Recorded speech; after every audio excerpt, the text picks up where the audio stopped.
اور جس کے لیے خیر خدا چاہتا ہے تو نبی کی حدیث کا مفہوم ہے اس کو کوئی نہ کوئی مصیبت آتی رہتی ہے، پھر وہ کہتا ہے یار پھر مصیبت آ گئی، ایک اور مصیبت آ گئی، کہتے ہیں شیخ امین وظیفہ دیتا ادھر جاؤ، آ گیا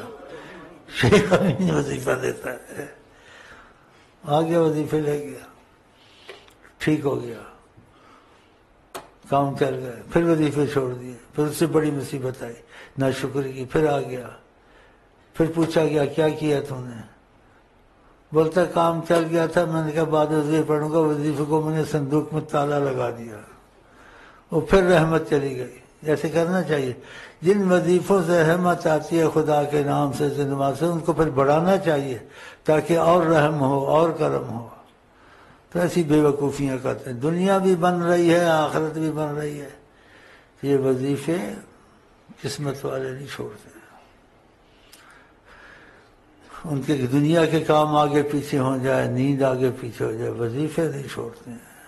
کہ خدا رسول کے تعلق کو توڑتے نہیں، اس سے تعلق ٹوٹتا ہے وظیفے چھوڑنے سے،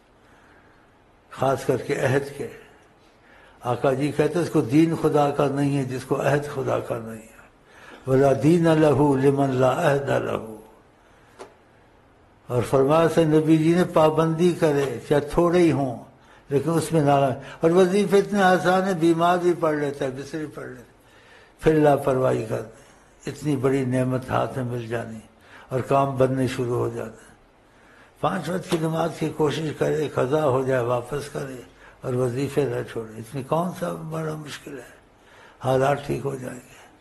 اور یہ ترتیب ہماری ہے، یہ حضرت محمد مصطفیٰ کی ہے، اس پر پکے ہو جائیں مشکلیں آسان ہو جائیں گی۔